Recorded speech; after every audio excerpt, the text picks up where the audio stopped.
नमस्कार, मी doctor Reshma Rajbhoi, gynaecologist आणि IVF consultant, Satara. आज आपण जाणून घेणार आहोत वेळेपूर्वीच वयात येणं म्हणजेच अर्ली प्युबर्टी किंवा प्रिकॉशियस प्युबर्टी म्हणजे नेमकं काय। बऱ्याच आयांची काळजी असते की आजकाल मॅडम पाळीचं वयच 6, 7, 8 असं झालेलं आहे, खूप लवकर पाळी येते, तर याची काय कारणं आहेत, आपण काय केलं गेलं पाहिजे की हे आपण टाळू शकतो।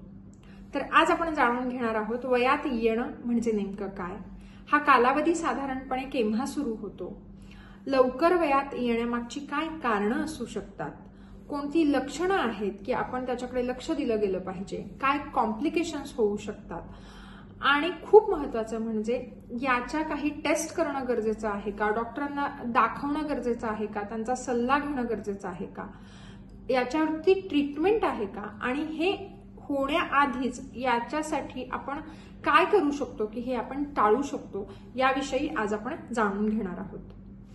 तर शेवटपर्यंत नक्की हा व्हिडिओ बघा की ह्या प्रश्नांची उत्तरं एक आई म्हणून, एक बहीण म्हणून तुम्हाला नक्कीच मिळतील। सो वेळेपूर्वीच वयात येणं, मुलींमध्ये जर आपण बघितलं तर बालपणाकडून किशोरावस्थेत पदार्पण करणं म्हणजेच वयात येणं असं संबोधलं जातं। सो यामध्ये काही शारीरिक बदल होतात, त्याला आपण सेकंडरी सेक्शुअल कॅरेक्टर्स असं म्हणतो। सो मुलींमध्ये कोणते बदल आपण बघतो तर पहिली गोष्ट खूप महत्त्वाचं म्हणजे ब्रेस्ट डेव्हलपमेंट। वयात येताना पहिला जो पॉइंट आहे, पहिली जी स्टेप आहे मुलींमध्ये होणारी म्हणजे स्तनांचा आकार वाढायला सुरुवात होते। तसंच जांघेमध्ये, काखेमध्ये केस दिसायला सुरुवात होतात, केसांची वाढ व्हायला सुरुवात होते। खूप महत्त्वाचं म्हणजे झपाट्याने उंची वाढायला सुरुवात होते आणि सगळ्यात शेवटची स्टेप म्हणजे मासिक चक्र, मेन्स्ट्रुअल सायकल म्हणजेच मासिक पाळी सुरू होणं। जर आपण पाहिलं तर स्तनांचा आकार वाढायला सुरुवात झाल्यानंतर साधारणपणे 2 ते 2.5 वर्षांमध्ये मासिक पाळी सुरू होते। तर पहिला पॉइंट कोणता आहे वयात येण्याचा तर स्तनांचा आकार वाढायला सुरुवात होणं आणि अगदी शेवटचा पॉइंट जो आहे तो आहे मासिक पाळी येणं। सो हा जो कालावधी आहे तो 2 ते 2.5 वर्षाचा आहे। आता खूप महत्त्वाचं म्हणजे लवकर वयात येणं हे आपण कधी म्हणायचं की लवकर वयात येते म्हणजे अर्ली प्युबर्टी आहे, तर जर हे जे सेकंडरी सेक्शुअल कॅरेक्टर्सचे आहेत ते मुलींमध्ये जर 8 वर्षाच्या आधी दिसायला लागले तर त्याला लवकर वयात येणं असं म्हटलं जातं। म्हणून लक्ष देण्यासाठी आईसाठी कुठली महत्त्वाची गोष्ट आहे, जर एखाद्या मुलीमध्ये स्तनांचा आकार साधारणपणे 8 वर्षानंतर वाढायला सुरुवात झाली तर इट इज ॲब्सोल्युटली नॉर्मल, पण जर ते आधी होतंय तर आपण त्याचं निदान करणं गरजेचं आहे। असं का होतंय, कारण स्तनांचा आकार वाढणं ही पहिली स्टेप आहे आणि त्याच्या साधारणपणे 2 ते 2.5 वर्षांनंतर पाळी येणार आहे, 2 वर्षाच्या आसपास कुठेतरी पाळी येणार आहे। सो हा जो कालावधी आपल्याला मिळतोय त्याचा आपण पुरेपूरपणे फायदा करणं गरजेचं आहे। तर आपण जाणून घेऊयात नेमकी काय कारणं आहेत वेळेपूर्वीच वयात येण्याची। आपण त्याचं साधारणपणे 2 प्रकारे वर्गीकरण करू शकतो, सेंट्रल कॉजेस आणि पेरिफेरल कॉजेस। आपल्याला सर्वांनाच माहिती आहे की आपलं जे शरीर आहे ते संप्रेरकांवरती म्हणजे हॉर्मोन्सवरती सगळं हे सुरू आहे। सो आपल्याकडे मेंदूच्या इथे आपल्या 2 ग्रंथी आहेत, हायपोथॅलॅमस आणि पिट्युटरी। हायपोथॅलॅमस नावाची जी ग्रंथी आहे ते GnRH नावाचं हॉर्मोन रिलीज करते आणि GnRH पिट्युटरी नावाच्या ग्रंथीवरती काम करते आणि मग FSH आणि LH हे 2 हॉर्मोन्स तयार होतात म्हणजे सिक्रेट होतात। आणि हे जे 2 हॉर्मोन आहेत ते अंडकोशावरती म्हणजेच ओव्हरीजवरती ऍक्ट होतं की ओव्हरी इस्ट्रोजन आणि प्रोजेस्टेरॉन हे 2 हॉर्मोन तयार करते।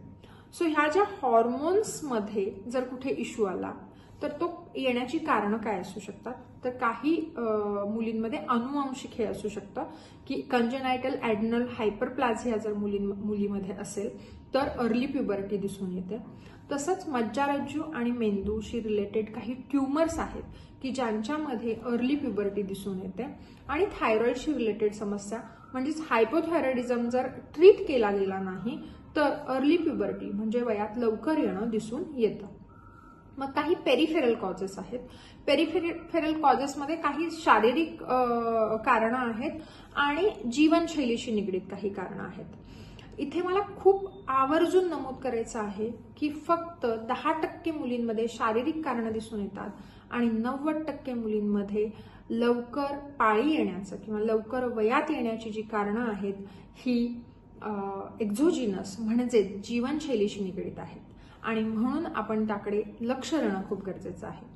तर पेरिफेरल कॉजेसमध्ये शारीरिक कॉजेस काय आहेत, तर ॲड्रिनल नावाच्या ग्रंथीमध्ये येणारे ट्यूमर्स, अंडकोशामध्ये येणारे ट्यूमर्स, साध्या गाठी म्हणजे सिस्ट किंवा ट्यूमर्स, तसंच थायरॉइडशी रिलेटेड समस्या. आणि एक्झोजिनसमध्ये म्हणजे जीवनशैलीशी निगडीत येणारी जी कारणं आहेत की जवळपास ती 90% मुलींमध्ये दिसून येतात, त्याच्यामध्ये खूप महत्वाचं हे अगदी मला इथे आवर्जून नमूद करायचं आहे की जे बॉटल फीड बेबीज असतात, म्हणजे ही सुरुवात जी आहे ती अगदी लहानपणापासून आपल्याला बघायची आहे. बॉटल फीड बेबीज जे आहेत त्यांच्यामध्ये अर्ली प्युबर्टी दिसून येते. त्याचं कारण बॉटल्स ज्या आहेत त्या प्लास्टिकच्या की ज्याच्यामध्ये BPA बायफिनॉल A हे जे आहे हे झिनो इस्ट्रोजन आहे की ते इस्ट्रोजन रिसेप्टरशी काम करतं आणि या मुलींमध्ये लवकर वयात येणं दिसून येतं. त्याच्यानंतर पुढे जाऊन जे पॅकेज फूड आहे की प्रोसेस्ड फूड आहे की ज्याच्यामध्ये खूप सारे केमिकल्स वापरले जातात, त्यांच्यामध्ये सुद्धा वयात येणं लवकर दिसून येतं. पॅकेज फूड, प्रोसेस्ड फूड या आणि जंक फूड याच्याशी रिलेटेड ओबेसिटी म्हणजे स्थूलता जिथे येते तिथे वयात लवकर येणं दिसून येतं. आवर्जून नमूद करण्यासारखी गोष्ट म्हणजे एग, मीट आणि मिल्क प्रोडक्ट्स हे यांच्यामध्ये काय आहे की अंडी, मांस आणि मिल्क प्रोडक्ट्स, दुधाचे पदार्थ, सध्याला हे जे एग आहेत आणि किंवा मीट जे आहे ते जे वाढवताना त्या मीट आणि एग वाढवताना त्यांना स्टिरॉइडचे इंजेक्शन दिली जातात.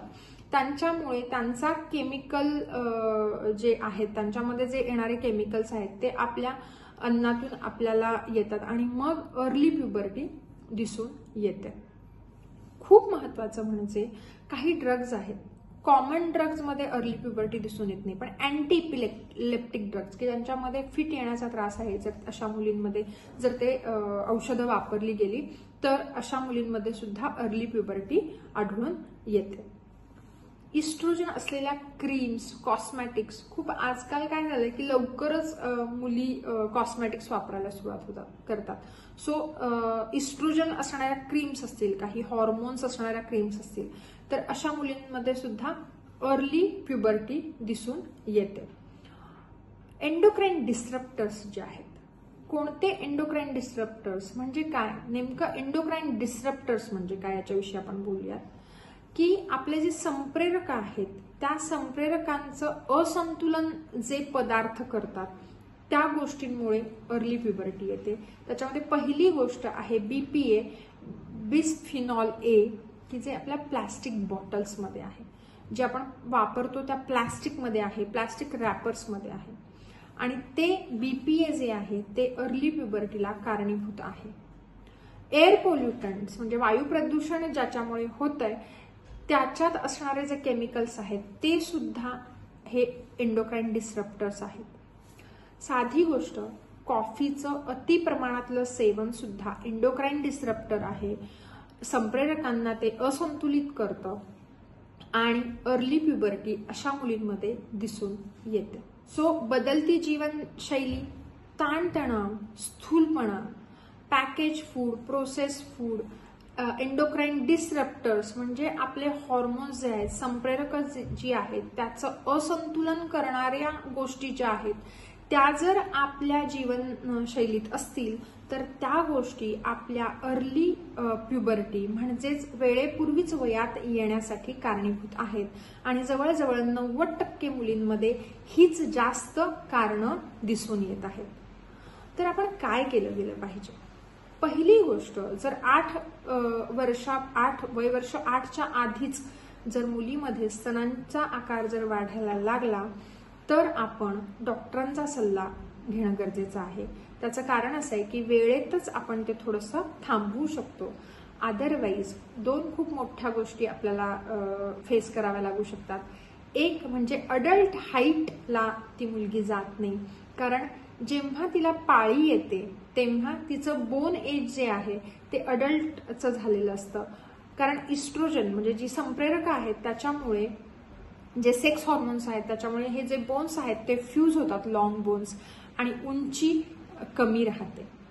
दुसरी खूप महत्वाची गोष्ट म्हणजे मानसिक समस्या, की जर वय वर्ष 8च्या आधीच पाळी येते किंवा शरीरामध्ये जे काही बदल होतात आहे, तर त्या मुलीला ज्या काही मानसिक त्रासातून जावं लागते ते खरंच वेदनादायी आहे तिच्यासाठी. एक म्हणजे ती ज्यांच्यामध्ये वावरतीये तर इतर मुलींसोबत वावरताना तिला तो ताण येतोय.